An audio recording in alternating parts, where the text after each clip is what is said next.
Nous y voilà. On y est enfin. Le Boruto qu'on aime. Celui qui est dans la belle continuité de la semaine dernière, voyons. Donc les amis, salut à tous, j'espère que vous allez bien, que tout se passe bien pour vous. Ça y est, c'est le retour encore une fois de cette... Franchement, directement pour vous dire les choses comme elles sont, on est dans ce qu'on a vu dans le film. Mais sincèrement, ça me fait plaisir de le voir. Parce que premièrement, j'ai un petit peu oublié. C'est pas pour mentir, hein, quand ça me dérange, mais là je suis dans une période où ça me dérange vraiment pas parce que on revoit les choses plus en profondeur déjà. La première fois quand j'ai vu les Otsutsuki là, je trouvais pas qu'il y avait du charme. Et ben là les Otsutsuki ils ont l'air puissants, là je les ressens très puissants, je les ressens dangereux, il y a de l'histoire, il y a plein de petites choses. Et là l'épisode il commence avec un Sasuke qui change de dimension, qui passe dans le lieu où sont les Otsutsuki, à l'aide de son Rinnegan, et il a été dans un temple de Kaguya pour prendre un parchemin. Et le voilà attaqué par Kinshiki Otsutsuki. Alors, à première vue, c'est un petit gros. À deuxième vue, il casse des bouches. Et là, on a eu droit à un combat. Alors attends, temps mort. Boruto, c'est incroyable. Hein. Franchement, non, mais ils ont des mecs, le studio Pierrot, là. Tu vois, tu t'entends Pierrot. Ouais, Pierrot, on va au bistrot. Tu vois, tu t'attends à un truc comme ça. C'est pas une critique, hein, c'est ce qui me venait à l'esprit. Mais en fin de compte, le studio Pierrot, il charbonne, hein, il bosse. Hein, parce que la qualité de combat, la qualité d'image, de bruit, d'effets. Mettez l'épisode au ralenti si vous voulez. C'est incroyable le combat. Comment il est bien foutu. Sasuke, on ressent le Sasuke, l'utilisation de son Rinnegan, l'utilisation de son Sharingan, le Otsutsuki qui a de la prestance, de la puissance.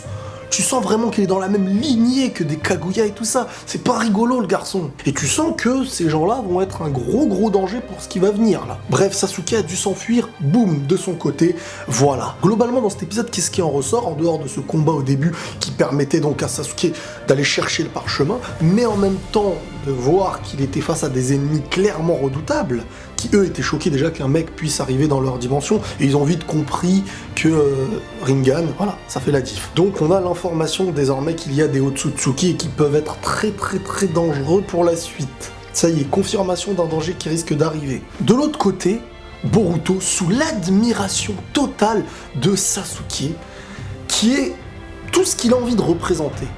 Entre guillemets, le rival de son père Naruto, quelqu'un d'aussi puissant, si ce n'est plus puissant. Tu vois, ça dépend des avis, ça dépend de tes théories. Il veut être son disciple. Donc, sur le coup, pour être son disciple, on a appris dans l'épisode qu'il fallait qu'il maîtrise en gros le Rasengan. Et le Rasengan, c'est vraiment la continuité, la science qui se transmet de maître en maître, de père en fils, de ce que tu veux. C'est beau, en tout cas, c'est ce qui avait été enseigné Bon, là, c'était l'inverse. Pour Jiraiya, si je me trompe pas, c'était Minato qui l'avait enseigné à Jiraiya, qui Jiraiya va ensuite enseigner à Naruto. Naruto a enseigné à Konohamaru, du moins il l'a peut-être enseigné tout seul, je sais plus. Et désormais, Konohamaru va aider Boruto à maîtriser le Rasengan pour, en fin de compte, être accepté de Sasuke. Il y a un entraînement qui a lieu et tout ça. Le petit moment assez sympa de l'épisode, c'est... il y a toujours un clin d'œil. Il y a un moment donné où tu testes quelque chose qui n'a aucun rapport et tu dis... Bah oui, c'est vrai. Et Boruto, c'était quand il était en train de faire un gâteau avec Himawari. Et à ce moment-là, il a compris que quand il tournait le truc, voilà, il a réussi un petit peu à maîtriser le début d'un Rasengan. Et comme c'était un petit et qu'il a mal compris ce que Sasuke disait, il a dit « Ah ouais, donc il veut pas m'accepter. D'accord. » Et ensuite, il est parti voir ce scientifique loufoque qui avait été attaqué par un individu que je ne sais même pas c'est qui. J'ai oublié de le préciser la dernière fois, donc le scientifique là qui fait tout plein de matériaux qui sont un petit peu dans une avancée scientifique mais dans une reculée de Shinobi, parce que le Shinobi il est pas là pour mettre des gadgets, hein. Il apprend et il évolue. Donc même Naruto avait refusé cet apport pour l'avancée d'un Shinobi qu'on doit voir dans l'examen par rapport à ses compétences, pas par rapport à tous les gadgets qu'il propose. Bref, Boruto par énervement est parti le voir et cet individu lui a donné un gadget qui permet en fin de compte à l'aide de petits mini parchemins que tu mets dedans, faire les techniques tout d'un coup. Même quand tu les maîtrises pas, tu te sors un Rasengan, tu sors un Chidori, tu sors ce que tu veux. Voilà, tu sors un grec, tu sors une tomate, c'est au choix. Et là Boruto est désormais en possession de cette chose. Sasuke à la base n'avait pas dit qu'il n'allait pas le prendre prendre, lui il était c'est bon dans l'optique de le prendre, et Boruto a été le voir en lui ramenant, en lui montrant qu'il maîtrise désormais un gros Rasengan et tout ça, à l'aide de la machine. Et Sasuke nous montre clairement, on le voit dans son regard, dans sa manière de voir le truc, qu'on lui fait pas. Mais il a rien dit, parce que la science du sensei, j'ai envie de dire, c'est de montrer à son élève les bêtises qu'il a fait sans lui dire parfois. Par l'expérience qu'il va montrer, par le mauvais chemin dont il va tomber, et ben il apprendra de cette erreur. Et on le verra par la suite s'il va apprendre d'une erreur ou pas. Voilà globalement ce qui s'est un petit peu passé dans cet épisode, mais il y a un truc sympathique aussi,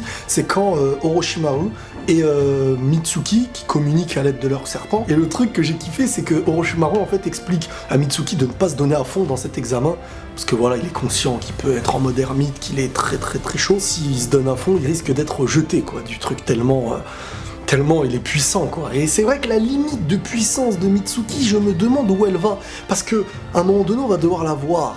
Et je pense qu'elle risque de choquer, on l'a vu un peu.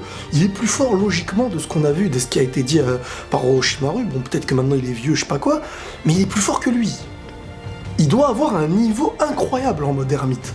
Et ça faut le développer par la suite, ça risque d'être super intéressant. Franchement, si Boruto c'est chaque semaine comme ça, moi je dis oui les gars. Ah moi je suis content, vous inquiétez pas. Bon, des fois il y a des retards au niveau de la review, mais quand c'est comme ça, il y aura de la review. Vous inquiétez pas. Faut juste que tu likes, sinon il y en a pas. Non, je rigole. Bien entendu, tu fais ce que tu veux. On revoit du Sasuke quand même, je pense que c'est pour la première fois réellement en action dans un combat sérieux et dangereux. Un début de combat, et c'est vraiment pour moi nouveau dans Boruto, voir ce qu'on allait faire du nouveau Sasuke.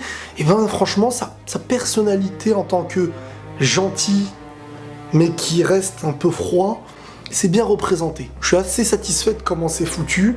Le voir devenir un peu le sensei de son rival, entre guillemets, Naruto, du fils de son rival Naruto, ça apporte quelque chose de beau, parce que Boruto en soi ne prend pas son père comme exemple, au contraire, alors que tout le monde l'adule autour, et Boruto se voit plus dans un côté retranché, et pas dans la gloire de tout le monde, mais plutôt qui a envie d'être reconnu par son père, pour sa puissance, qu'il ne soit pas vu comme un enfant, et il est très mature, je trouve, pour son âge, même si bon, il fait les bêtises pour attirer son père, mais en mentalité familiale et tout ça, Boruto, il pense à sa petite sœur, il se dit, il veut pas qu'elle soit vexée, mais son ennemi actuel, mental, par amour qu'il a envers lui, ça reste Naruto. Et donc Sasuke étant l'inverse un petit peu de Naruto, ça devient son modèle de puissance, son modèle. Donc qu'est-ce que ça va donner cette relation? Qu'est-ce que ça va porter comme fruit à l'avenir? Bah, je me le demande bien et on verra. J'ai des voisins en haut, j'ai l'impression qu'ils sont en train d'avoir une roue en métal.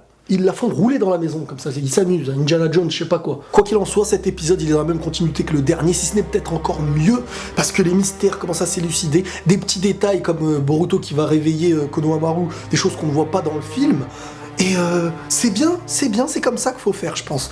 C'est bien, voilà, on arrive au niveau du film, et ensuite, on attaquera des choses un peu plus nouvelles, et là, le Boruto sera très très très attendu. Là, Boruto, je l'attends. D'une semaine à l'autre, Boruto, je l'attends. Mais quand on va passer tout ça, si on garde la même qualité, je l'attendrai beaucoup. Voilà les amis, j'espère que cette review vous aura plu. On like, on commente, on partage. Prenez tout soin de vous et la paix sur vous.